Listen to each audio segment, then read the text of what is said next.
Hello, আসসালামু আলাইকুম। কি অবস্থা সবার? আশা করি সবাই ভালো আছো। তোমাদের অ্যাডমিশন জানি আশা করি ভালোই চাইতেছে। তোমাদের আজকে হচ্ছে বুয়েটের এক্সাম ছিল, তো সামনে হচ্ছে তোমাদের 20 তারিখে, ফেব্রুয়ারি 20 তারিখে হচ্ছে তোমাদের রুয়েটের রিটেন এক্সাম। তো রুয়েটের রিটেন এক্সামের জন্য হচ্ছে তোমার একটা গাইডলাইন দিব যে লাস্টের এই কয়েকদিনে কিভাবে পড়বা, জাস্ট মানে কোশ্চেন ব্যাংকটা কিভাবে রিভাইজ দিবা আর কি। তো তোমরা সবাই হচ্ছে বলতেছিলা যে ফিজিক্সের আর ম্যাথ কেমিস্ট্রির হচ্ছে সলভ দেওয়ার জন্য চুয়েট অ্যাডমিশন টেস্ট 24-25-এর ক্ষেত্রে। তো আমার হচ্ছে এক্সাম চলতেছিল, তো এই জন্য একটু মানে বিজি ছিলাম আর কি। তো আজকে হচ্ছে আমরা দেখবো চুয়েট ভর্তি পরীক্ষা 24-25-এর হচ্ছে কেমিস্ট্রি পার্টটা। তো কেমিস্ট্রি পার্টটা দেখো, আমি কোশ্চেনগুলো দেখলাম যে মোটামুটি একদম বই থেকে তুলে দিছে, বাট একদম ইজিও দেয় নাই, আবার একদম তোমার মানে একদম স্ট্যান্ডার্ড কোশ্চেন বলতে গেলে। চুয়েট অ্যাডমিশন টেস্ট 24-25-এর ক্ষেত্রে আমি দেখলাম যে একদম স্ট্যান্ডার্ড কোশ্চেন, মানে একদম বই থেকে যে হুবহু তোমার একটা কোশ্চেন যে তোমার তুলে দিবে, মানে সবাই পারবে এই টাইপের কোশ্চেন খুব কম ছিল আর কি। মানে ম্যাক্সিমামই স্ট্যান্ডার্ড প্রকৃতির, মানে যারা ইঞ্জিনিয়ারিং প্রিপারেশন নিচ্ছে তারাই মেইনলি হচ্ছে সলভ করতে পারবে।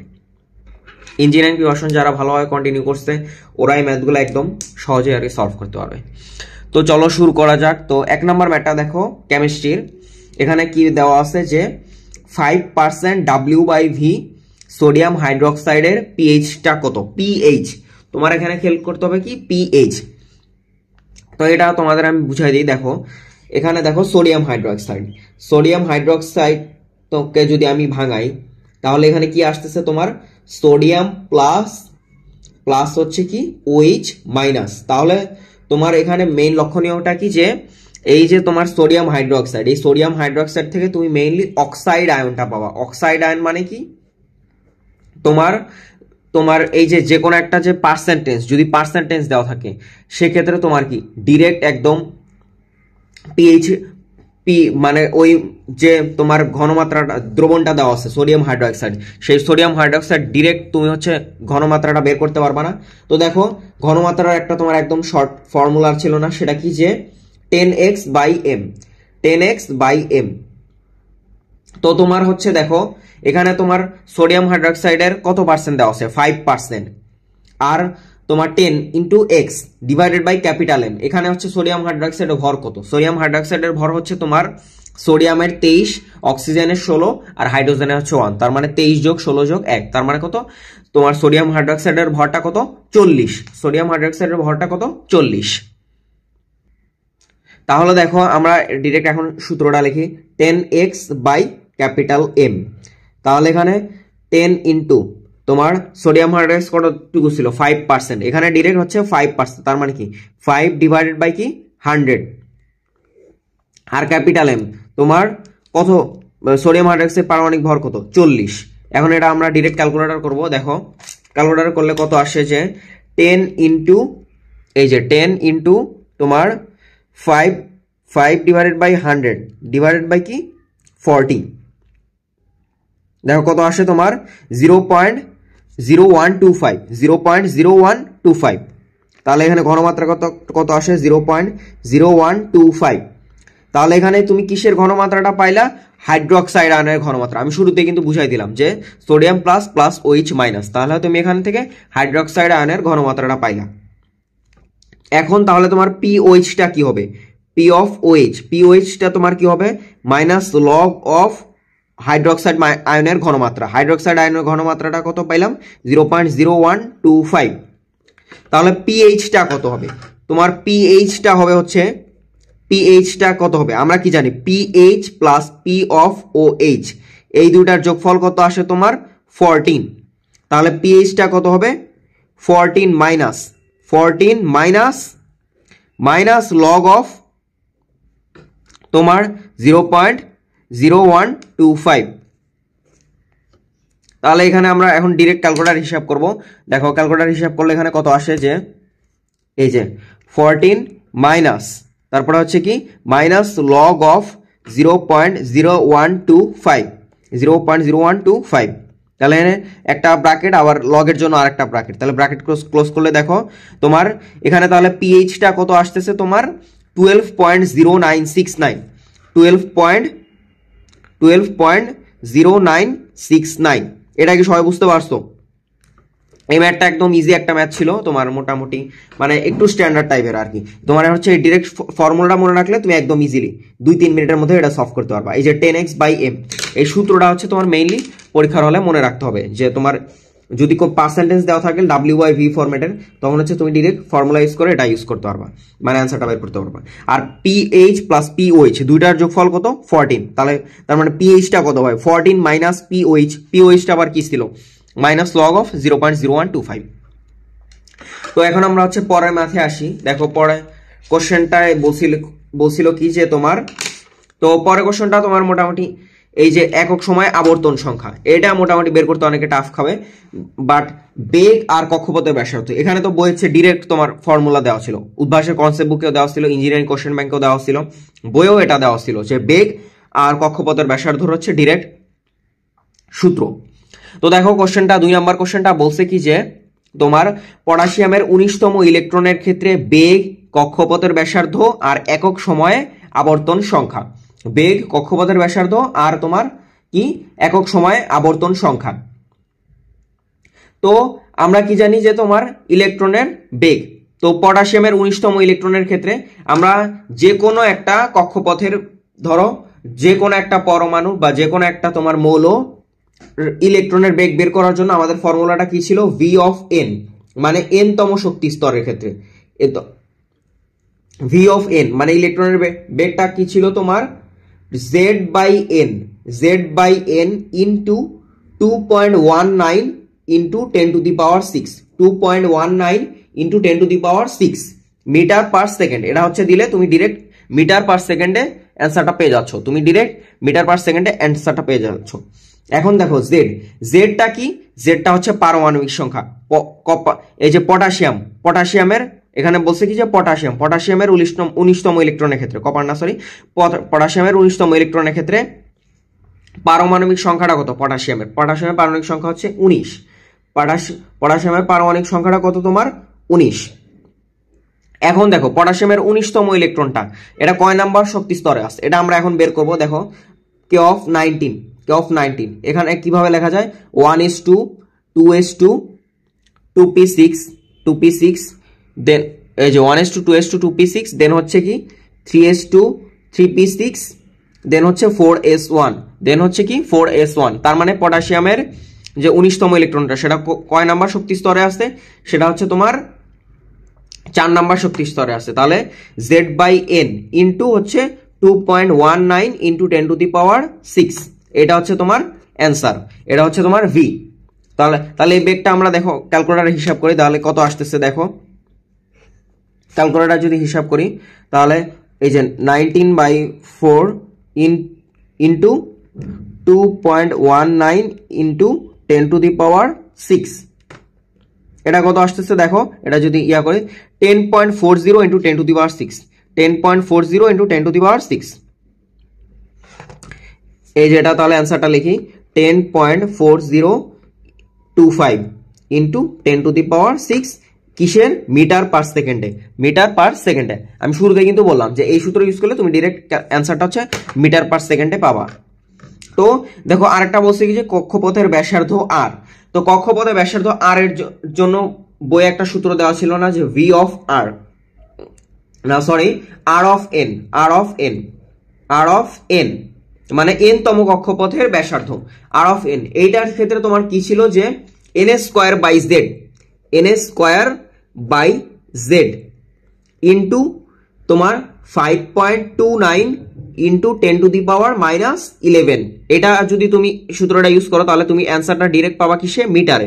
তাহলে n² তোমার পটাশিয়ামের কততম ইলেকট্রনের ক্ষেত্রে বলছে তোমার 19তম ইলেকট্রনের ক্ষেত্রে। 19তম ইলেকট্রনটা কয় নাম্বার শক্তি স্তরে, এই যে মাত্র দেখালাম না যে 4s1, তার মানে চতুর্থ শক্তি স্তরে হচ্ছে তোমার পটাশিয়ামের 19তম ইলেকট্রনটা, চতুর্থ শক্তি স্তরে কি পটাশিয়ামের 19তম ইলেকট্রনটা।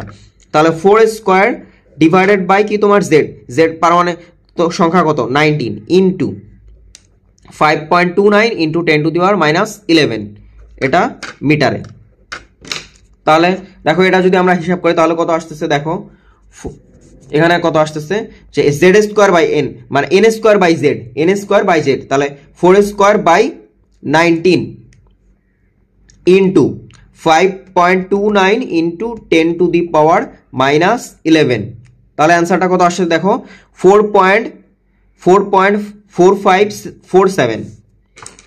এই যে অ্যান্সারটা আসতেছে দেখো 4.4547 into 10 to the power minus 11 metre. 4.4547 into 10 to the power minus 11 metre. তাহলে তোমার হচ্ছে 1 নম্বর প্রশ্নটা ছিল কি যে কক্ষপথের বেগ, এটাও তুমি পেয়ে গেছো। কক্ষপথের ব্যাসার্ধ, এটাও তুমি পেয়ে গেছো। এখন বলছে কি যে একক সময় আবর্তন সংখ্যা বা একক সময় নিউক্লিয়াসের উপর আবর্তন সংখ্যা। তো এখন হচ্ছে আমরা তোমার একক সময়ে আবর্তন সংখ্যা এটা হচ্ছে বের করব। এখন দেখো একক সময়ে তোমার আবর্তন সংখ্যা জিনিসটা কি? একক সময়ে আবর্তন সংখ্যা জিনিসটা হলো তোমার পটাশিয়ামের যে 19তম ইলেকট্রনটা, এই যে পটাশিয়ামের যে 4টা শক্তি স্তর আছে এর মধ্যে চতুর্থ শক্তি স্তরটা, পটাশিয়ামের 19তম ইলেকট্রনটা তোমার এই যে চতুর্থ শক্তি স্তরটা তোমার কতক্ষণ সময়ে একবার আবর্তন করবে, কতক্ষণ সময়ে তোমার একবার আবর্তন করবে। তো তোমার এই যে ইয়ার ক্ষেত্রে, এই ক্ষেত্রে হচ্ছে আমাদের কি এই যে এই ইলেকট্রনটার আমাদের হচ্ছে ফ্রিকোয়েন্সি বের করতে হবে। এই ইলেকট্রনটার পটাশিয়ামের 19তম ইলেকট্রনের যদি আমরা ফ্রিকোয়েন্সি বের করি, তো ফ্রিকোয়েন্সির সূত্রটা হচ্ছে বইয়ে দেওয়া ছিল না, ফ্রিকোয়েন্সির সূত্রটা হচ্ছে তোমার কনসেপ্ট বুকে দেওয়া ছিল আর কি। তো ফ্রিকোয়েন্সির সূত্রটা হচ্ছে কি ছিল যে তোমার ভিএন ডিভাইডেড বাই কি 2 pi into RN, 2 pi into RN, এটা হচ্ছে তোমার কি ফ্রিকোয়েন্সির সূত্রটা। তাহলে দেখো আমরা আগের যে সলভ করলাম সেখান থেকে আমরা VN জানি, RN জানি, 2 পাইয়ের তো এটা একটা কনস্ট্যান্ট, এটার ভ্যালুও জানি। তাহলে ফ্রিকোয়েন্সিটা যদি আমরা বের করি তাহলে যে অ্যান্সারটা পাবো সেটা হার্জ হিসেবে থাকবে না, সেটা হার্জ হিসেবে থাকবে। তাহলে আমরা ডিরেক্ট অ্যান্সারটা বের করি। তো আমরা VN কত পাইছিলাম, এই যে ক্যালকুলেটরে এখন আমরা হিসাব করব। VN আমরা কত পাইছিলাম যে 10.4025 into 10 to the power 6 into 10 to the power 6 divided by তোমার 2 পাই ইন্টু এই যে 2 পাই ইন্টু তোমার 4.4547 ইন্টু 10 টু দি পাওয়ার কত মাইনাস 11। তাহলে এই ক্ষেত্রে দেখো অ্যান্সারটা কত আসতেছে যে তোমার 3.7165। তাহলে লিখি আমরা 3.7165 into 10 to the power 16 into 10 to the power 16 into 10 to the power 16। এটা কত হার্জ বা সেকেন্ড ইনভার্স 1, হার্জ বা এটাকে আমরা লিখতে পারি সেকেন্ড ইনভার্স 1, হার্জ বা সেকেন্ড ইনভার্স 1 আকারে লিখতে পারি।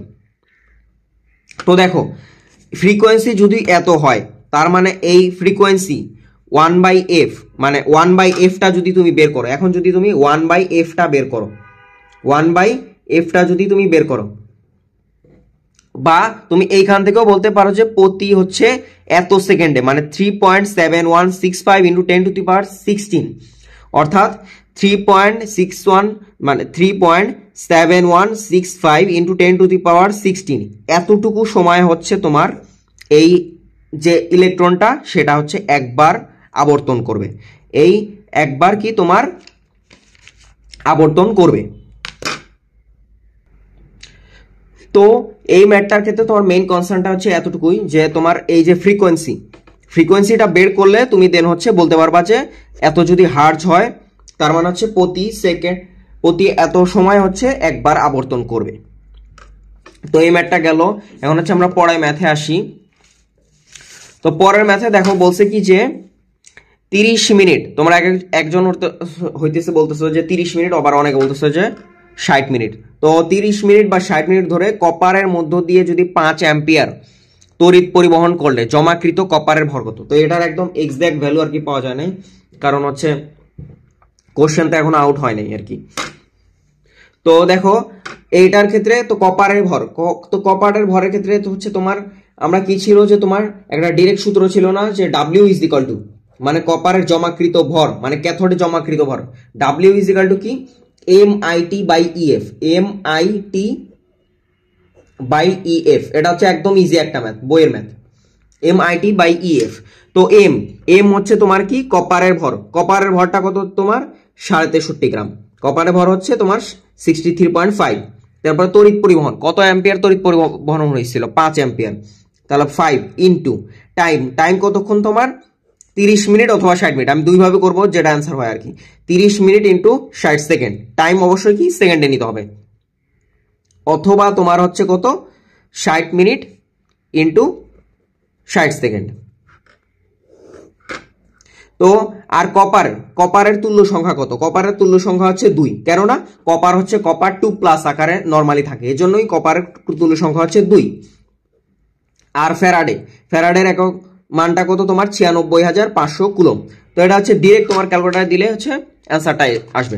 তো ক্যালকুলেটার যদি আমরা সলভ করি তাহলে দেখো যে 63.5 into 5 into 30 into 60 divided by 2 into 96,500 coulomb. তাহলে দেখো যদি 30 মিনিট হয়, তাহলে 30 মিনিট যদি হয় তাহলে এক্ষেত্রে অ্যান্সারটা কত আসতেছে তোমার 2.96 গ্রাম, 2.96 গ্রাম যদি 30 সেকেন্ড হয়, ইফ তোমার না 30 মিনিট হয়, যদি 30 মিনিট। আর এখন হচ্ছে আমরা 60 মিনিট দিয়ে করব।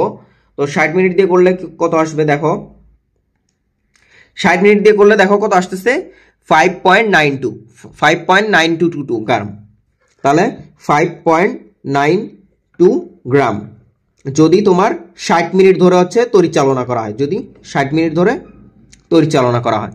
তো এটা একদম মোটামুটি ইজি ম্যাথ, মানে বইয়ের একদম ডিরেক্ট মানে সূত্রটা ইউজ করলেই মিলে যাচ্ছে আর কি।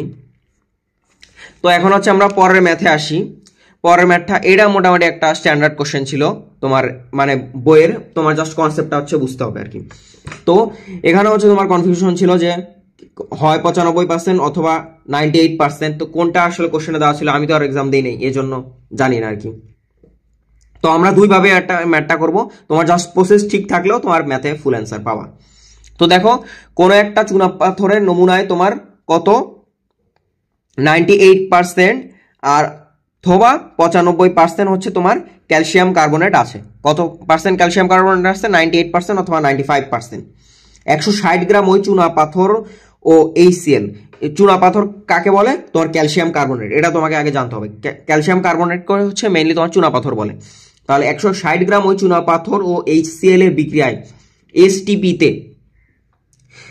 স্ট্যান্ডার্ড টেম্পারেচার অ্যান্ড প্রেসার, এটাকে বলা হচ্ছে এসটিপি। তাহলে এসটিপি তে কত লিটার কার্বন ডাইঅক্সাইড গ্যাস উৎপন্ন হবে, এসটিপি তে কত লিটার কার্বন ডাইঅক্সাইড গ্যাস উৎপন্ন হবে। তো এটা এখন আমরা বের করব।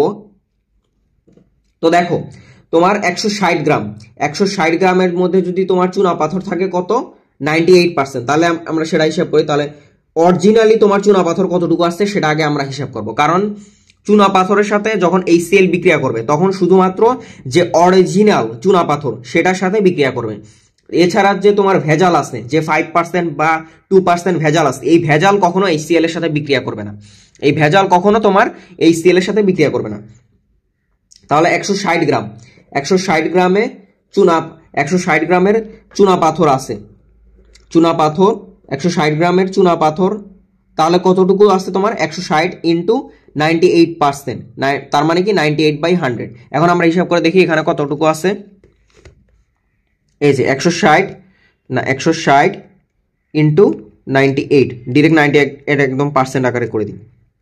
তাহলে তোমার চুনা পাথর কত গ্রাম আছে 156.8 গ্রাম, 156.8 গ্রাম এতটুকু হচ্ছে তোমার চুনা পাথর আছে যখন আমি 98% নিচ্ছি। আর যখন আমার 95% নিচ্ছি তখন কত আসে দেখো, যখন 95% নিচ্ছি তখন আসে হচ্ছে আমার 152 গ্রাম, 152 গ্রাম। এটা যদি তোমার হচ্ছে যদি 95% নিই।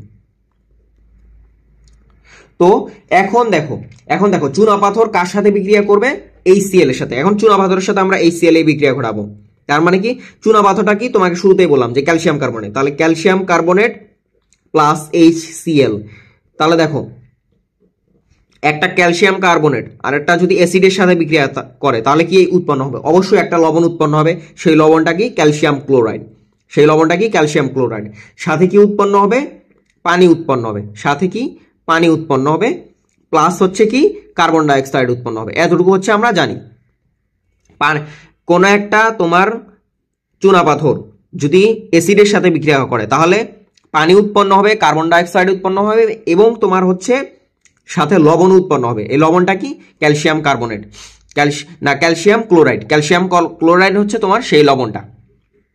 তো দেখো তোমার যখন তোমাকে এসটিপিতে কত লিটার কার্বন ডাইঅক্সাইড গ্যাস উৎপন্ন হয় এটা যখন তোমাকে বের করতে বলছে, এটা কি পরিমাণগত